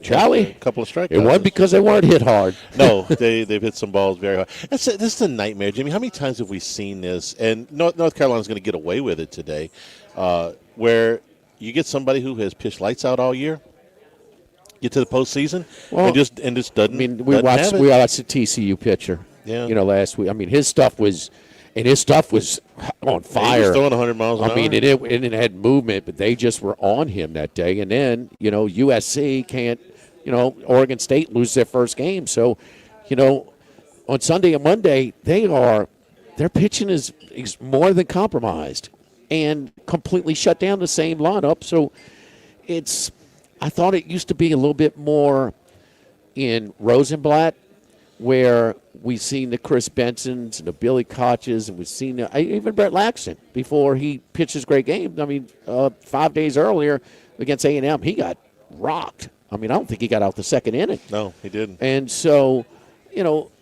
but at home you feel like you should be more settled in. The TCU guy at least was on the road at Corvallis. Yeah. But in Chapel Hill against these guys who are not. This is a good Arizona team. It's not a great Arizona team. My whole, like looking at trying to sequence the brackets in North Carolina and then the winner of Oregon, and he's got a big deal with it. He's as hot as anybody. It's like him, Anderson, because as weak as DBU looked, they on paper, that's a top 20 RPI team. And they're not. It's not because of their pitching, and I mean Henderson. They barely threatened Charlie against him in that marble game. They didn't. By the way, MLB. You want to know how hot Anderson is? Go number 1. MLB.com posted their most recent mock draft this morning, and Kate Anderson is number 1. Here's what they said about it. It said Anderson heads into Super Regional play second behind Tennessee's Liam Doyle in strikeouts among D1 pitchers, coming off of a regional start in which he threw 7 shutout innings, striking out 11, 4 hits, and 2 walks. An athletic lefty that throws strikes with a legitimate 4-pitch mix. All of his stuff ticking up in the regional. Looks like he's got plenty in the tank, checking off the durability box, and he will have just turned 21 before the draft as a sophomore eligible prospect. So all the things that you like there for Kate Anderson. They do have Liam Doyle number 2, and Jamie Arnold, who we'll see later today from Florida State, at number 5. And I think I don't know if this is just draft stuff and all that, but the high school kid Holiday out of Oklahoma. They think he's obviously it's going to take him Jackson's a lot longer little to get. Ethan, I think is his name. Yes. Yeah. He is just he's further away from the big leagues than these college pitchers. These college pitchers should be there next year, or at the very least in the early part of the 27 season. And Holiday, it may be three years. Any reason his older brother's struggles, or just he has struggled more than anticipated. Yeah, it's not usually the first thing I look for is a signability issue. That doesn't appear to be the case here, especially since things are a lot more slotted now than they used to be. They used to be a big deal. And the Orioles just went through this thing. I mean, so they have a track record of it was not a problem signing Jackson Holiday. No. Okay, so that doesn't figure to be a problem as well. The big difference is, to me, Jackson Holiday does a lot of things. He's a lot like Jackson Merrill from San Diego, in the fact that if there's an extra base to be, like one of those singles that the outfielder's not really hustling after, he takes that extra base. I mean, he's going to take it. I mean, he does everything in the field flawlessly. I mean, he's a tools guy. He's just a little guy, and he's got a long swing. Well, his younger brother's not little. His younger brother's built more like his dad. Yeah. He's a big guy. One other thing out of this deal, and this is kind of scary if you're Jay Johnson, 17 signees for LSU. We go through this every year. This year does seem a little bit ramped up. Of the 17 signees, 9 of them are in the top 100. This is in the top 3 rounds and, plus the sandwich rounds of the draft. That you go in the top 3 rounds of the draft, it's really, really hard to get them there. So they got 5 guys in the top 100, in the top 50, 4 more between 50 and 100. So you got 9 out of 17 guys. LSU will be sweating more guys than usual in the first. We got to see where they're drafted. That's where they're projected. Yeah, that doesn't always. That doesn't. And always, then LSU is also. I mean, they got a guy on right now who's projected to go pretty high, huh? They do on their roster. So, my point is, LSU with their resources, with their player budget, they're going to get some guys that they couldn't have gotten in the past. Yeah, and if you lose these guys, it does free up money to go, into the transfer portal. Transfer portal will be. Once again, they're going to dive heavy into it. Yeah, I mean, it just depends on how many of these kids get here from the signing class, as to how heavy you're going to dial into it. But it's going to be a bunch of moving parts here at the end of June. So would you say that 20 years ago it was top 10 rounds? Was kind of the cutoff. Now it's top 3. I would say that as recently as the year before COVID, it was still. I would say as recently as 19, it was still a top 10 rounds. So pre the NIL transfer portal era. Yeah. Okay. Yeah. You got to. Gosh, I can't tell you how much better a chance you have to get a 4th round pick on campus now than you did. 6 years ago. All right, Cero's horses, they're getting in the gates. He's 18-1 now. So, think you had a shot? Okay. Hey, in Chris we trust. You do that, I'm going to tell people about the Thibodaux store, 900 St. Patrick Highway in Thibodaux. And you go to thethibodeaustore.com. The new website is up. Doesn't matter how you spell Thibodaux. thethibodeaustore.com. Father's Day right around the corner. So if you want to get Dad a big green egg cooker, Ethan, boy. one of the grills that they've got there, one of the griddles, all of the cooking accessories that they have at the Thibodaux store, and also their sister property, the Pierre Pard store. Get online, thethibodeaustore.com. Boy, listen.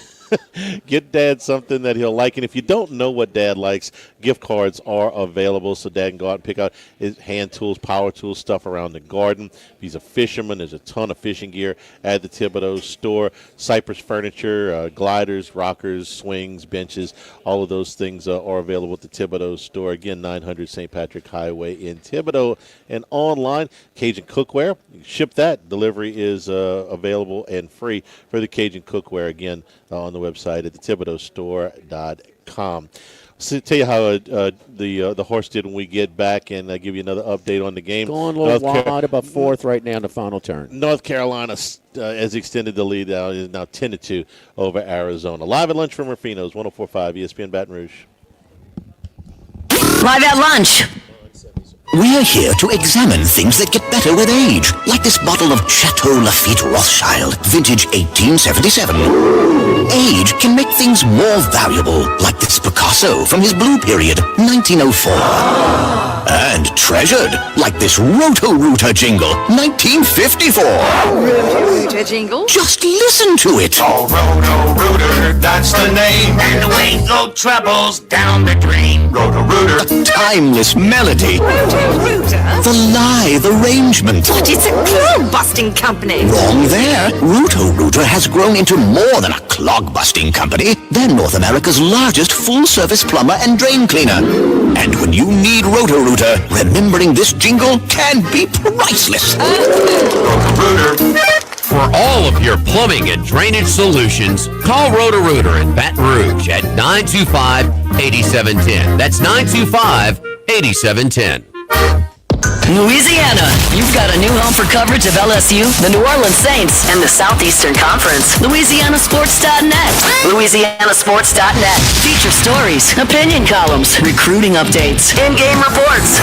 And it's all free. No paywalls, no annoying pop-up ads, no recurring subscriptions. Just the content you crave. From the folks that bring you 104.5 ESPN Baton Rouge, it's LouisianaSports.net.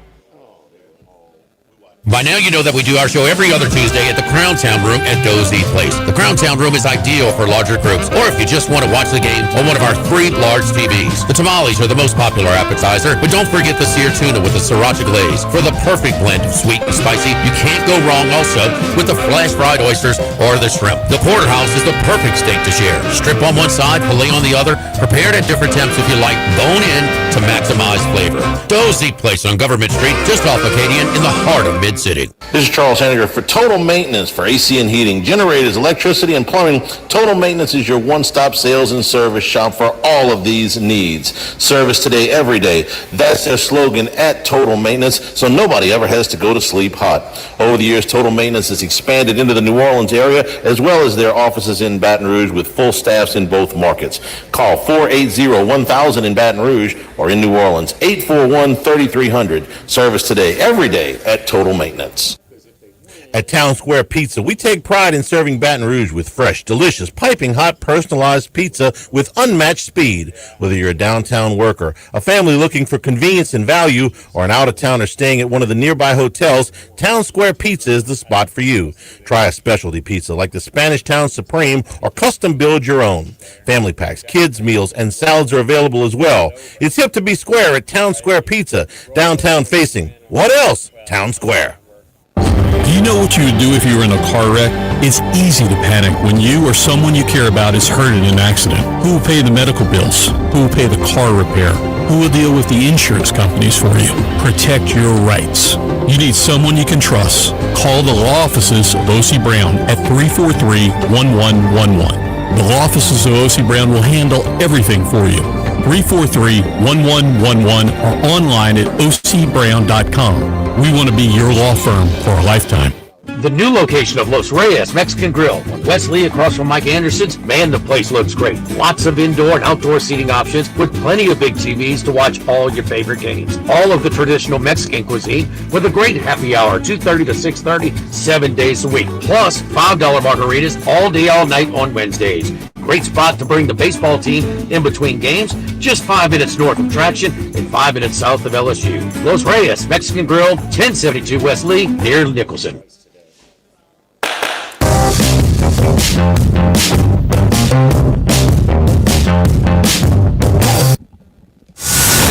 at Lunch with Ott and Hanny from Ruffino's on Highland Road on 104.5 ESPN, Baton Rouge. And today's show brought to you by Coastal Capital Advisors, your full-service financial planners when it comes to retirement. No two situations are alike, so let Coastal Capital Advisors work with you as well as your business partners and tax professionals to make sure all your retirement goals are in place. Coastal Capital Advisors will build a lifetime relationship with you. That's what they've done for me. I can highly recommend their services. They're going to wherever you are at this stage of your life, what your income level is, whatever your age is, they're going to make a plan that's perfect for you. Give them a call, 337-981-1376. Tell Phil Fontenot you heard it right here on Live at Lunch. Online, it's coastalcapitaladv.com. Advisory services provided by New Age Advisors, member FINRA SIPC. Couple more for North Carolina, 10-2 there now. Jake Knapp has given up 8 hits in the 5 innings. He's limited it to 2 runs. He's been hit hard, but he has managed to limit the damage. In North Carolina has really teed off on 3 now, going into their 4th pitcher for Arizona. So they're not done. He's got a chance to have a respectable line score. You know, if he goes 7 and gives up 2 earned. What pitching count is he at right now, Charlie? He is. It was high after the first 3. He is at 77 pitches through 5 innings. So he can two more innings. He can go 7, give up 2 earned runs. I mean, if he goes 7 and gives up 2 earned runs, that's great. They've hit some balls hard. They just didn't take advantage when they had a chance in a second. He does not look as sharp. There's no doubt. He's having a rougher time through this lineup than we anticipated. Now, I point to the second as he was 5-1 in the second. Okay, that's a high leverage situation. They got the tie and run at the plate, even though it's really early. But since then, he's been pitching with an 8 to 9 run lead. So, he hadn't walked anybody. That's I would say that's the bright spot for him. With an 8 run first when it was. When he gave up the run, when he didn't have the lead, how many? They hit some balls hard. Yeah. They just hit them right at. It's not as sharp. Not as sharp. Not as sharp. Tell me a pitcher, a former pitcher, a current pitcher. You ever have your best stuff all the time? No. Nobody. You have your usual stuff about, I don't know what you want to say, 60% of the time, 20%. You got exceptional stuff, 20% maybe. Is that a little too high? Would you go maybe 70-15-15 with extreme stuff either way? If you're 70-15-15, you're probably an all-star, I would say. If you've got your normal stuff, you could be bad normally. Oh, okay. Well, I like Kyle Freeland is really bad. I wasn't thinking of it that way. But then he went to Miami because they needed the sweep, with the Rockies and pitched much better. Now he got out of Coors Field as well too. But no, I'm talking about your average. Yeah. If you average stuff, 70% is means 7 and 15 is like, oh man, you're on fire, right. like Evans. Yeah. Okay, and then the other side of the 15 is like the guy who started Cowan. Yeah, and you hope just this, that you don't have your best stuff on a day where your offense is just lighting the world on fire. That's optimum for you. Yeah. We both like Arkansas in the series against Tennessee, but that's got to be the of all of these. This is the headliner in my book. The most star power in a regional, the highest ranked cumulative what time is teams. First pitch? 4:00 tomorrow. 4 o'clock tomorrow. 4 o'clock tomorrow in Fayetteville. Kind of a little lead into the prime time. Yeah, okay? yeah. It's got the most. Charlie, it's just like the box; it'll be full no matter what time they do it. It's 2 of the top. You have 16 teams left. Mm-hmm. I mean, imagine in the Sweet 16 round, you got 2 of the top 3 favorites to win it all playing. That's right. I mean, this is it. No, that is it. It's defending national champs against this year's current favorite. I like Arkansas for 2 big reasons. Number one is obvious because they're at home. They're 32-4 at home. Their home field is significant. But the other reason is their pitching is in better form. Zach Root has pitched better in the last month than Liam Doyle has, even though Doyle is the superior prospect. And Doyle had to come back on short rest in the regional to get him out of there. Arkansas pretty much cruised through their regional. So I'm expecting Marcus Phillips tomorrow, who's a very good number 2, but he's going to face Arkansas's number 1. And then Gage Wood pitched his longest outing since the injury. Gage Wood is Arkansas's number 2. He missed 2 months in the middle of the season. They've been ramping him back up since the comeback. I want to say this will be start 5. The last time out, he went 6 innings, which is the shutout innings, which is the first time that he's gone that far since the injury. So I like Arkansas in game 1 if it's Root against Phillips. By a little, Charlie, by a little bit, and I like them in the second game. This doesn't take a tremendous amount of insight. I mean, Arkansas is the 3 national seed. So the committee and it makes did a lot of research to think they had the 3rd best season of anybody. Yeah. Well, Tennessee is the 14 for a reason. They were fortunate to they weren't offensive even hosting. Okay, and they're regional, who was stressed more. Tennessee was forced to an elimination game, was losing. I think only to the 4th inning, but they were losing in an elimination game on Monday. Arkansas did not have to play it. And Arkansas is already – what about over the course of it? Didn't Tennessee lose 5 out of 6 series? They did. And I mean, that's just not – that this season, Arkansas is better. And at home, we know we think it's significant, a home field advantage. All true, but pound for pound, talent for talent, don't you think Tennessee's a lot closer to Arkansas than 14-3? Tennessee, I think, has more pro prospects. Yeah. But pound for pound, they match up. Yeah. But Tennessee is following up their first national championship in their program's history. There's, are you grinding as hard? It's the hunger factor there, and that hunger factor, especially. I can't believe, but losing at home the last couple of times, man, they're just a little extra focus and tightness and hunger. They just a lot of the intangibles into the biggest. I mean, you put this series in Knoxville, I have a completely different opinion. Sure, that's a big deal at this stage of the season. Yes. Let me ask you this: how many teams if it was on a neutral field, they were playing 2 out of 3 in Omaha? Anybody left in the field? How many would Tennessee be favored over? I can tell you what I think. Wait, where are they playing? If they got to the finals in Omaha, okay? 2 out of 3 in Omaha against who's left in the field? Tennessee favored over all of them but LSU. And Arkansas, I think. I think Arkansas would be a small favorite in Omaha over Tennessee. Oh, no. They're a small favorite at home. I know. I think they'd be. No, they're not going to be small. If they're a small favorite at home, they're going to be a small dog. They're minus 125. I mean, that's basically a pick 'em with 40-cent lines. Oh, trust me, Tennessee's more public than Arkansas, Charlie.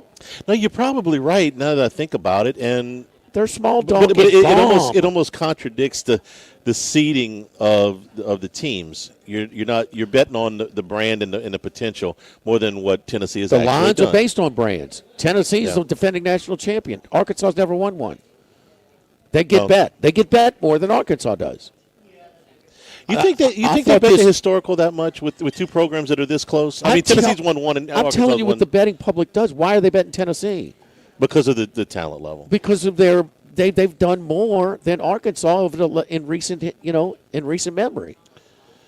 Very recent memory, yeah. Yes, okay. Well, I mean, you go back 2 years, yes. You go back 5 years, the edge goes back to Arkansas.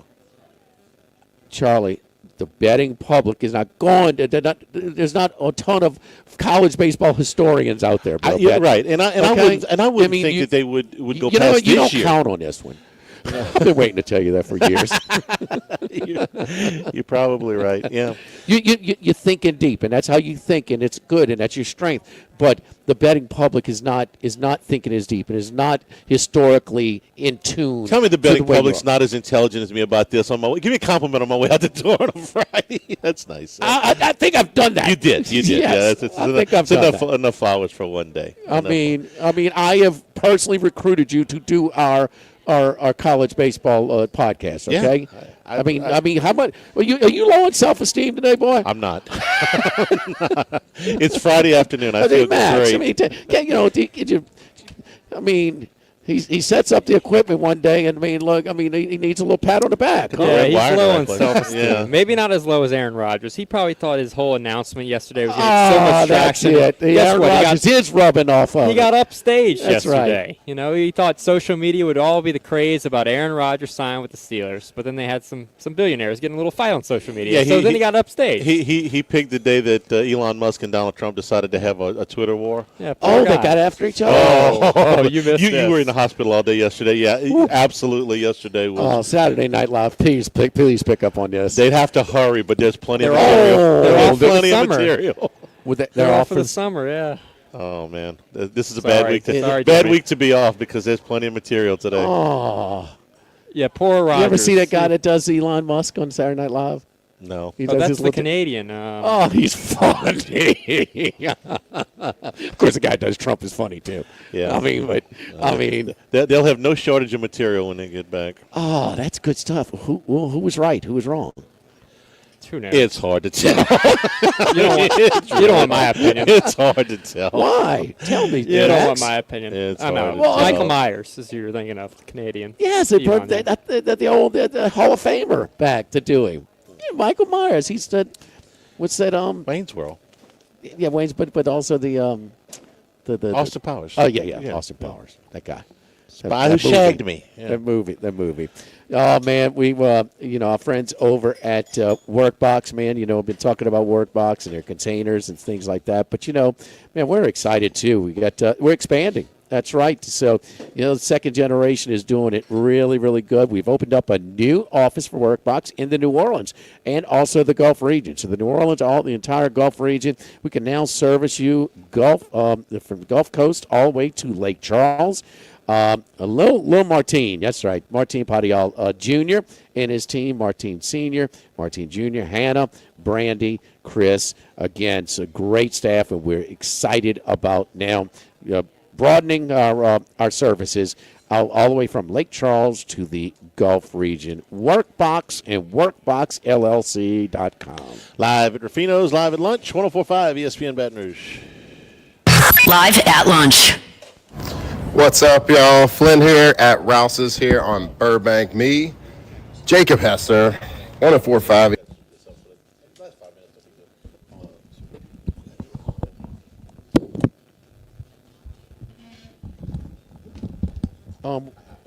Let me see. I think we're at Walk-Ons and Brewing. You was doing it, Jimmy? What's that? Yeah, I'll do it. I say, okay. Yeah. All right, hold on. Are you leaving too, man? Just let me know when you're ready. I'm ready. Oh, okay. Hold on. I got you. Yeah, Walk-Ons Brewing. All right, it's rolling. Join me, Jimmy Ott, Charles Sandegriff, Max Gotro for the Monday edition of Live at Lunch, live at Walk-Ons in Brewley. Do we have any Monday games in Super Regional Round? We'll be talking about those and recapping all of the Super Regional action from the weekend. It's Walk-Ons. Jeez, again. Join me, Jimmy Ott, Charles Sandegriff, Max Gotro. We're live at lunch, live at Walk-Ons on Brewley, the Monday edition. Will there be any Monday games in the Super Regional Round, including at Alex Box Stadium, and recapping the entire Super Regional weekend? It's live at lunch, Monday, live from Walk-Ons in Brewley at 104.5 ESPN Baton Rouge. They provide, their goal is to ensure a remarkable experience for their guests that is always remembered. To view our menu, visit Ruffino'sRestaurant.com. Ruffino's, where Louisiana comes to celebrate life. Now, everybody's been to Louis Cafe by campus. Heck, it's been around since over 80 years now. We're still doing delicious omelets like the Mitchell, cheesy grits, big cheesy Lou, and those Louis original Cajun hash browns. We now offer a pickup window. Just call in your order at 346-8221. Give us 15 or 20 minutes, and we'll have it ready for you. Our hours are now 6:30 a.m. to 2:30 p.m., 7 days a week. So next time you visit campus, make it a point to stop by and visit an old friend. Louis Cafe, just outside the north gates of LSU. This is Charles Hanniger for Coastal Capital Advisors, your full-service financial planners. When it comes to retirement, there are no two situations alike. So Coastal Capital Advisors will work with you, your business partners, your legal team, and tax professionals to make sure those goals are achieved. Coastal Capital Advisors will work for you. I know, because they work for me. For more information, contact Philip Fontenot and his great staff at 337-981-1376 or online at coastalcapitaladv.com. Advisory services provided by New Age Advisors, LLC, doing business as Coastal Capital Advisors as a registered investment advisor. Securities offered through New Edge Securities, Inc., member FINRA, SIPC. Running a business can be difficult enough without the right relationship with your bank. With United Community Bank's local business bankers, you're not just a number, you're a partner. Contact Heath Meir, Nicole Glover, Thunder Creed, David Campbell, or David Henry to discuss how we can help your business today. United Community Bank, the local way to bank big. Locations from Baton Rouge to Golden Meadow. We've been serving the people of Southern Louisiana for over 60 years. United Community Bank, member FDIC, equal housing lender. Go Automotive has a great selection of new cars. Chevy, GMC, Hummer, Chrysler, Dodge, Jeep, Ram. You rather a pre-owned vehicle? Using our resources, we'll help find you any vehicle that you're looking for. Our service department offers VIP service. You never have to come to the dealership. We'll pick up the vehicle at your home or office, drop off a loaner, service the vehicle, and return it when it's done. Mention my name, Jimmy Ott, for VIP pricing. The Chevy Tahoe I drive came from Go Automotive. That's Go Automotive in LaPlace and Plaquemine. Louisiana, you've got a new home for coverage of LSU, the New Orleans Saints, and the Southeastern Conference. LouisianaSports.net. LouisianaSports.net. Feature stories, opinion columns, recruiting updates, in-game reports. And it's all free. No paywalls, no annoying pop-up ads, no recurring subscriptions. Just the content you crave. From the folks that bring you 104.5 ESPN Baton Rouge, it's LouisianaSports.net.